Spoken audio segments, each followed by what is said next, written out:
Bismillahirrahmanirrahim. Assalamualaikum warahmatullahi wabarakatuh. Selamat pagi semuanya. Dimanapun kalian berada, Ibu harap kalian semua dalam keadaan sehat walafiat.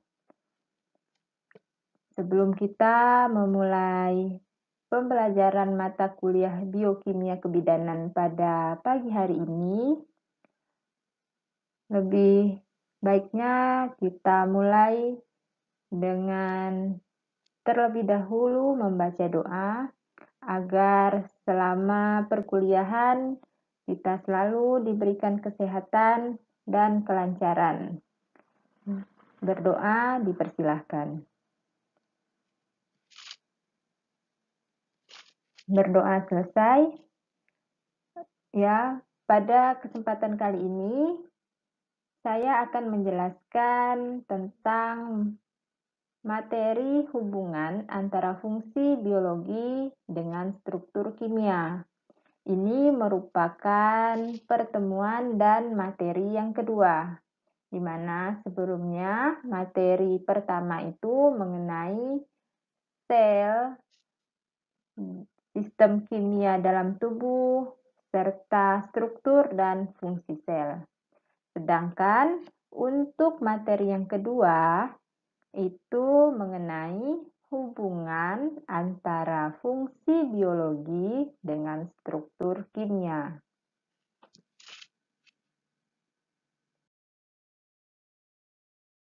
Adapun capaian pembelajaran pada materi kali ini ialah memahami dan menjelaskan hubungan antara fungsi biologi dengan struktur kimia.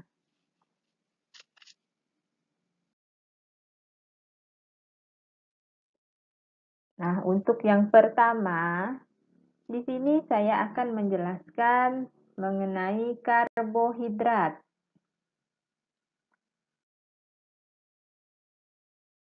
Karbohidrat ini merupakan komponen utama makhluk hidup, dan karbohidrat ini merupakan sumber energi utama atau sumber energi bagi tubuh, utama di samping protein dan lemak. Nah, karbohidrat ini memegang peranan yang sangat penting pada kehidupan organisme. Jadi, pada binatang, pada manusia, itu dapat mencerna karbohidrat yang kemudian dioksidasi dan kemudian menghasilkan energi selama proses katabolisme. Ternyata karbohidrat ini juga ditemukan pada dinding sel dan sebagai pelindung organisme.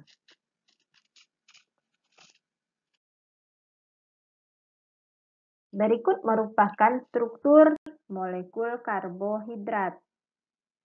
Bisa dilihat pada tayangan slide. Nah,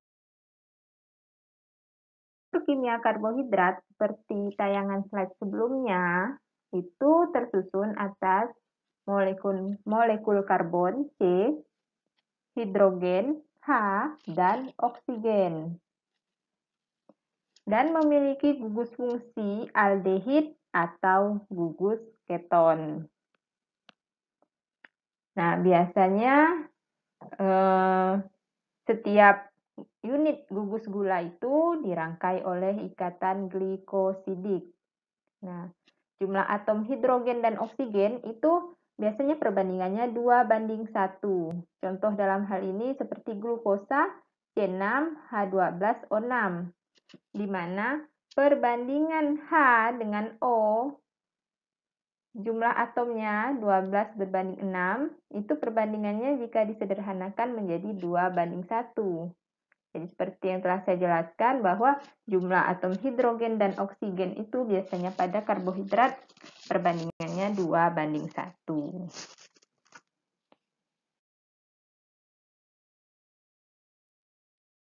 Untuk klasifikasi karbohidrat, itu berdasarkan jumlah gugus gula, itu dibagi menjadi beberapa golongan. Yang pertama itu monosakarida, disakarida, polisakarida, dan oligosakarida. Mari kita lihat satu persatu klasifikasi karbohidratnya. Monosakarida ini merupakan karbohidrat yang paling sederhana, sehingga dia tidak bisa diuraikan lagi menjadi karbohidrat lain yang lebih kecil. Jadi, dari namanya saja sudah bisa kita lihat monosakarida. Mono itu sebuah, kemudian sakarid itu gula. Jadi, gula sederhana, hanya ada satu, tidak bisa diuraikan lagi. Kemudian contohnya untuk monosakarida itu glukosa, fruktosa, galaktosa, dan pentosa, di mana gula ini umumnya memiliki rasa manis, kemudian larut dalam air. Nah, jadi kata kuncinya monosakarida itu adalah gula yang sederhana, yang tidak bisa dihidrolisis atau diuraikan lagi, kemudian memiliki rasa yang manis, kemudian larut dalam air. Nah, monosakarida berdasarkan gugus fungsinya dibagi menjadi dua, aldosa dan ketosa. Untuk penjelasannya bisa dibaca pada tayangan slide ini. Kemudian klasifikasi yaitu disakarida. Disakarida ini terbentuk dari dua molekul monosakarida, baik sejenis ataupun tidak.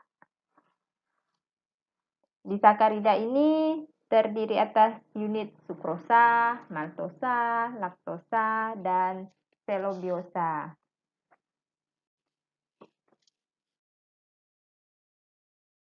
Dan unit disakarida itu terdiri dari beberapa bagian. Contohnya, sukrosa. Sukrosa itu biasa kita kenal sehari-hari dengan seperti gula atau gula tebu. Penyusunnya yaitu glukosa dan fruktosa. Jadi penyusunnya terdiri dari dua monosakarida yang di sini tidak sejenis karena glukosa dan fruktosa. Contohnya bisa dilihat pada gambar. Kemudian laktosa itu disusun oleh glukosa dan galaktosa. Maltosa itu disusun oleh dua molekul glukosa, artinya yang sejenis. Klasifikasi yang berikutnya yaitu polisakarida. Polisakarida ini merupakan kelas karbohidrat yang mempunyai lebih dari 8 unit monosakarida. Jadi jadi tersusun dari 8 atau lebih unit monosakarida. Sifatnya itu berwarna putih, tidak kristal, tidak larut dalam air, dan tidak berasa manis alias tawar. Kemudian contoh polisakarida ya, untuk yang pertama yaitu amilum. Amilum terdiri dari dua macam, yaitu amilosa, itu fraksi terlarut, strukturnya seperti gambar, strukturnya lurus, dan amilopektin, itu fraksi tidak terlarut, seperti pada gambar, itu strukturnya bercabang. Kemudian contoh polisakarida lainnya yaitu glikogen. Glikogen ini merupakan bentuk cadangan glukosa pada sel hewan dan manusia yang disimpan di hati dan otot. Klasifikasi berikutnya yaitu oligosakarida. Oligosakarida ini mempunyai molekul yang terdiri atas beberapa molekul monosakarida. Biasanya memiliki sifat larut dalam air. Beberapa oligosakarida banyak terdapat dalam sirup, roti, dan bir.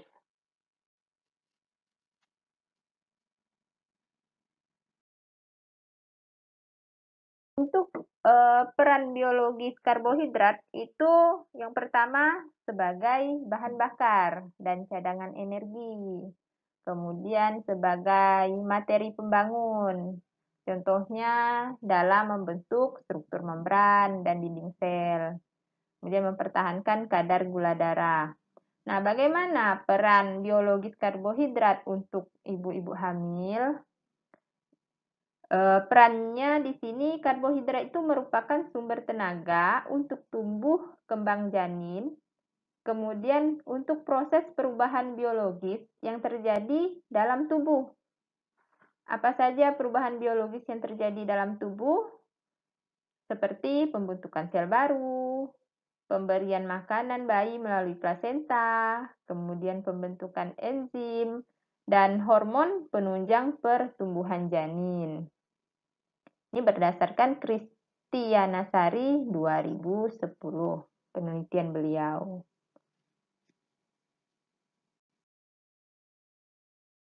Kemudian, apabila terjadi defisiensi karbohidrat, apa yang akan terjadi?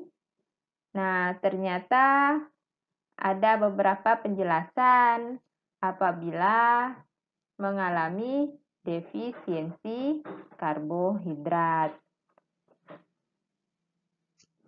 Apa yang terjadi atau apa yang menjadi tanda-tanda atau gejala yang ditimbulkan akibat dari asupan karbohidrat yang rendah?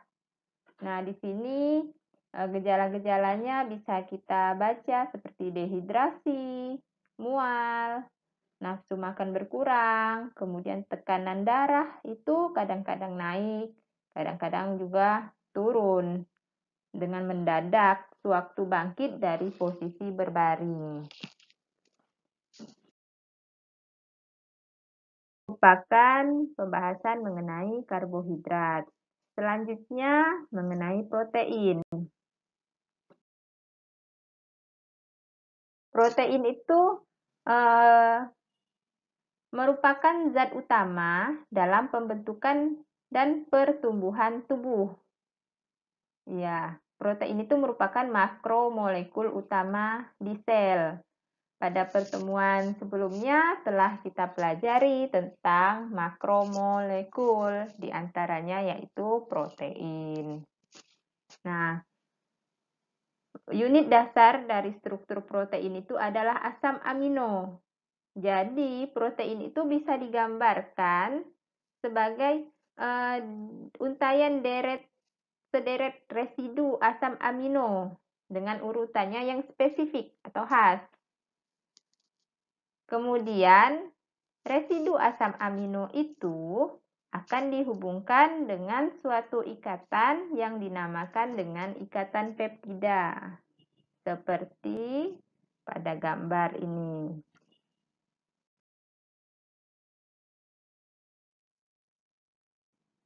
Ya, kalau untuk protein itu memiliki sifat itu mudah dipengaruhi oleh suhu yang tinggi, kemudian pH, dan beberapa pelarut organik.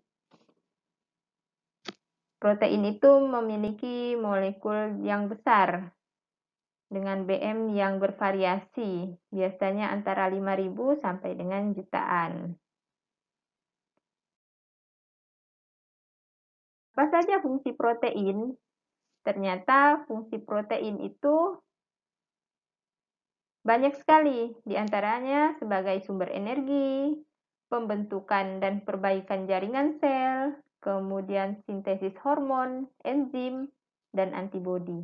Namun secara umum, protein itu memiliki fungsi sebagai zat pembangun, pengatur atau biasa disebut dengan regulator, dan bahan bakar. Ini tuh seperti yang telah saya jelaskan sebelumnya, banyak sekali bisa dibaca sebagai enzim, protein transport, protein struktural. Nah, bagaimana itu dia berperan sebagai protein transport, protein struktural, dan lain sebagainya bisa dibaca. Kemudian, bagaimana fungsi lain protein pada ibu hamil? Ternyata protein pada ibu hamil itu berfungsi untuk menjaga kesehatan, pertumbuhan plasenta, pembentukan jaringan baru pada janin, pertumbuhan berbagai organ janin, serta perkembangan organ kandungan ibu hamil. Jadi, ini merupakan fungsi lain protein bagi ibu hamil.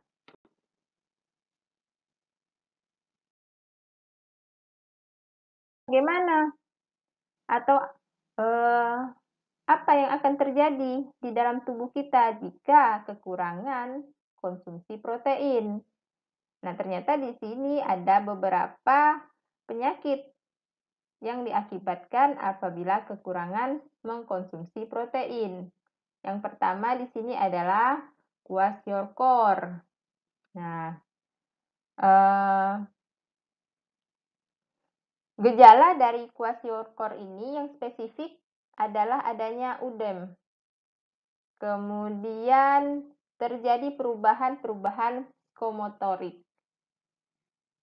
Anak-anak yang terkena atau menderita penyakit ini biasanya menjadi apatis, kemudian nafsu makannya berkurang, kemudian menjadi sedikit rewel. Ya. Kemudian marasmus. Marasmus ini istilah yang digunakan bagi gejala yang timbul bila anak menderita kekurangan energi atau kalori dan kekurangan protein. Nah, marasmus ini dapat terjadi pada bayi ataupun anak-anak di bawah 3 tahun maupun orang dewasa. Nah, bagaimana jika terjadi kekurangan protein pada ibu hamil? Ternyata kekurangan nutrisi pada zat gizi protein dan energi pada ibu hamil dapat mengurangi inti dari DNA dan RNA serta dapat mengganggu profil asam lemak. Jadi, transfer zat gizi dari ibu ke janin itu akan terganggu atau terhambat, sehingga beberapa proses akan terganggu juga. Dalam hal ini, seperti yang telah disebutkan, dapat mengurangi inti dari DNA dan RNA.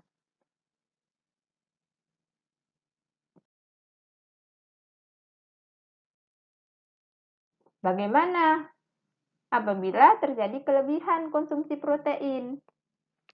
Ternyata kelebihan konsumsi protein itu juga dapat menyebabkan kerja hati dan ginjal menjadi lebih berat. Kemudian menyebabkan defisiensi kalsium. Kemudian dapat juga terjadi obesitas atau kegemukan. Kita mempelajari tentang karbohidrat, lipid, protein. Sekarang masuk mengenai lipid. Nah, itu lipid. Lipid itu adalah satu kelompok senyawa organik. Nah, seperti yang telah dijelaskan juga di materi sebelumnya. Silahkan diingat kembali. Lipid ini adalah satu kelompok senyawa organik yang terdapat dalam manusia. hewan, dan tumbuhan yang sangat penting bagi kehidupan manusia. Lipid itu mempunyai sifat umum yang relatif tidak larut dalam air. Nah, kemudian tetapi larut dalam pelarut nonpolar seperti ether, kloroform, dan benzena. Secara klinis, lemak yang penting itu ada beberapa jenis. Di sini ada kolesterol, trigliserida, fosfolipid, kemudian asam lemak. Akan kita lihat satu persatu. Sebelumnya struktur lipid. Nah, bisa dilihat di sini strukturnya itu merupakan senyawa triester yang dibentuk dari senyawa gliserol dan berbagai asam karboksilat rantai panjang.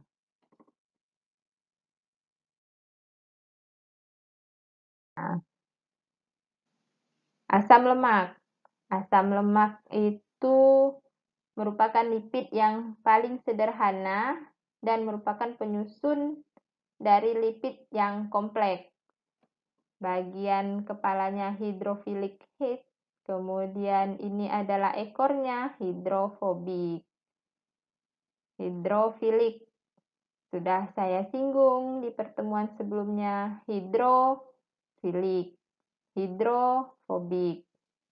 Tuh, silahkan diingat-ingat kembali apa artinya. Kemudian asam seperti ini rumus umumnya, di mana R itu adalah rantai karbon. Nah, rantai karbon itu biasanya baik terdiri dari baik jenuh maupun tidak jenuh. Rantai karbon jenuh itu rantai karbon yang tidak mengandung ikatan rangkap. Jadi dia sudah tidak mengandung ikatan rangkap, artinya ikatannya sudah putus, ikatan rangkapnya.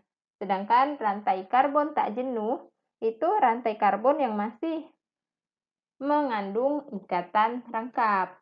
Contoh asam lemak tak jenuh itu asam oleat, asam linoleat, asam linolenat. Itu strukturnya seperti ini. Kemudian itu yang dimaksud di sini adalah suatu ester asam lemak dengan gliserol. Ya.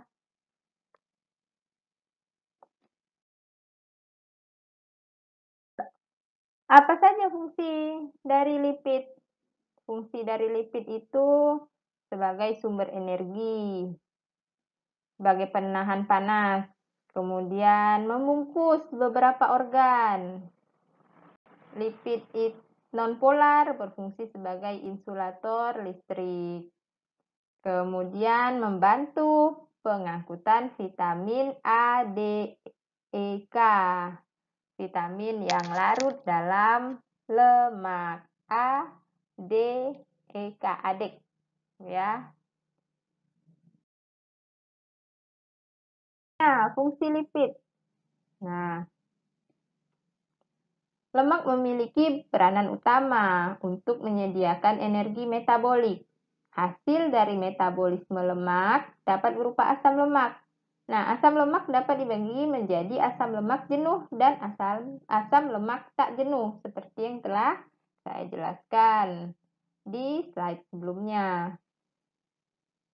Pertumbuhan janin di dalam kandungan itu membutuhkan asam lemak tak jenuh, seperti DHA dan AA.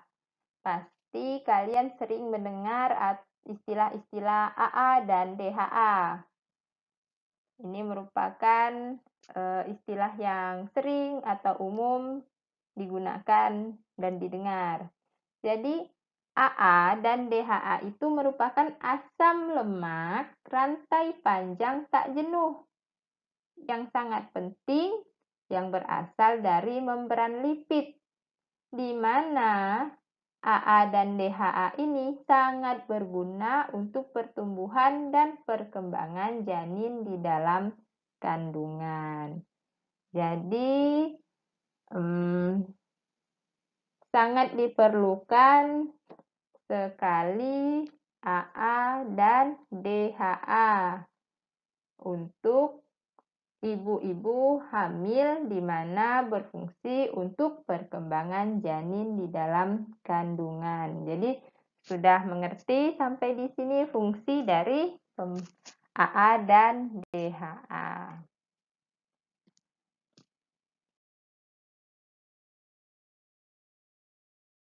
Beberapa lipid yang penting diantaranya tadi itu adalah kolesterol. Nah, kolesterol ini adalah jenis lemak yang paling dikenal oleh masyarakat, ya. Kolesterol ini merupakan komponen utama pada struktur selaput sel dan merupakan komponen utama sel otak dan saraf. Kemudian kolesterol itu ternyata merupakan bahan perantara untuk pembentukan sejumlah komponen penting seperti vitamin D. Apa fungsi vitamin D? Yaitu untuk membentuk dan mempertahankan tulang yang sehat. Kemudian hormon seks, contohnya estrogen dan testosteron. Ya, pada umumnya kolesterol ini tidak larut dalam air, yang berarti juga tidak larut dalam plasma darah. Jadi, agar lemak bisa diangkut ke dalam peredaran darah, maka lemak tersebut harus dibuat larut terlebih dahulu. Bagaimana caranya? Caranya yaitu dengan mengikatkannya pada protein yang larut air sehingga bisa diangkut ke dalam peredaran darah. Seperti itu. Kemudian asam nukleat. Nah, asam nukleat itu adalah senyawa organik yang kompleks yang ditemukan di semua organisme hidup. Struktur asam nukleat itu terdiri atas monomer-monomer yang disebut dengan nukleotida. Nah, nukleotida itu tersusun dari basa nitrogen, gula pentosa, dan gugus fosfat. Sedangkan nukleotida yang tanpa gugus fosfat itu disebut dengan nukleosida. Nah, silakan diperhatikan lagi perbedaannya.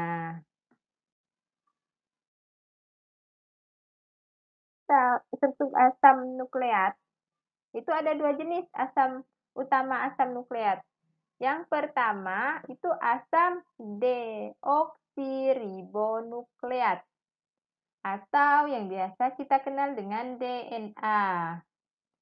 Nah, ini juga telah kita singgung sedikit pada materi sebelumnya. Kemudian jenis yang kedua yaitu asam ribonukleat yang juga dikenal dengan istilah RNA. Nah, perbedaan dari DNA dan RNA akan kita lihat satu persatu. Untuk DNA, maaf di sini adalah deoksi itu adalah DNA, bukan RNA ya, DNA. DNA itu merupakan asam nukleat yang berperan sebagai materi genetik dalam tubuh. DNA itu berbentuk rantai ganda heliks yang tersusun dari satu gula deoksiribosa, satu gugus fosfat, dan basa nitrogen, adenin, guanin, timin, dan sitosin. Bagaimana dengan RNA? Nah, RNA itu merupakan asam nukleat yang juga berperan sebagai materi genetik yang mendeskripsikan dari DNA. RNA itu berbentuk rantai tunggal, kalau DNA berbentuk rantai ganda. Tersusun dari satu gula ribosa, satu gugus fosfat, dan basa nitrogen, adenin, guanin, urasil, dan sitosin. Lihat, ada perbedaan pada basa nitrogen antara RNA dan DNA. Di sini deoksi adalah DNA. Saya koreksi lagi. Di sini bukan RNA tapi DNA.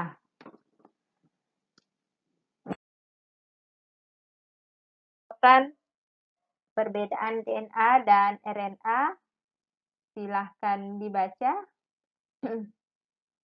Bentuknya berbeda, ada untuk DNA itu 2 double helix, sedangkan RNA itu single helix. Gulanya berbeda, kemudian basa. Ya, basanya juga terdapat perbedaan lokasinya, kemudian fungsinya.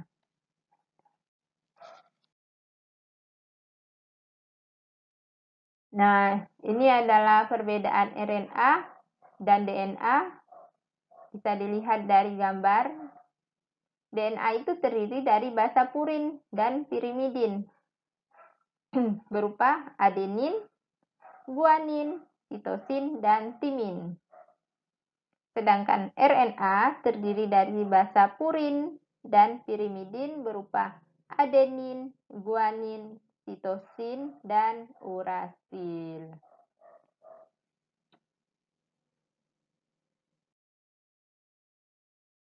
Sekianlah materi pada kali ini.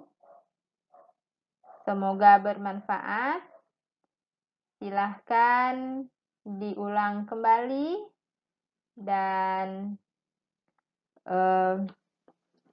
kita akan bertemu lagi pada mata kuliah Biokimia Kebidanan pertemuan selanjutnya dengan materi yang berbeda. Semoga bisa dipahami. Saya akhiri. Wassalamualaikum warahmatullahi wabarakatuh.